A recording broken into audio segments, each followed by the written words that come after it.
আজকে রাত্রে soybean chilli আর হয়েছিল রুটি, আর তার সাথে একটু আম পাকা নিয়েছি। সয়াবিন চিলিটা কিন্তু ওর বাবাই বানিয়েছে, খুব সুন্দর হয়েছিল জানো, ক্যাপসিকাম দিয়ে আরে কত সুন্দর করে বানিয়েছিল। এটা হচ্ছে ড্রাই করে করেছিল।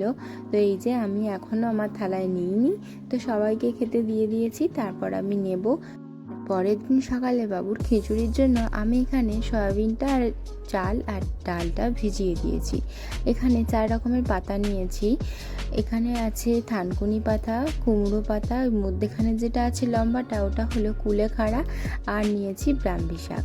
তো এই আর কিছু সবজি কেটে নিয়েছি, এগুলো দিয়ে আমি বাবুর খিচুড়ি করব। একটু বাটার দিয়ে দিয়েছিলাম। আর আমি এখানে আমার জন্য ডিম ভাজা করে নিয়েছি, 2টো ডিম, 2টো রুটি নিয়েছি।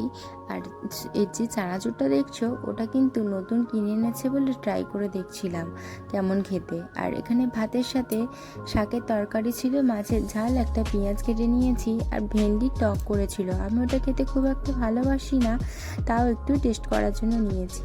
আর বাপি সন্ধ্যাবেলা এই রোলটা নিয়ে এসেছিলো। রোলটা কিন্তু অনেকটাই বড় ছিল, খেতে খুব ভালোই ছিল, কিন্তু একটাই সমস্যা ছিল, রুটিটা একটু শক্ত হয়ে গেছে, তো তার জন্য একটু কম বেশি হয়েছে, কিন্তু পুরটা ভিতরে ভালোই ছিল।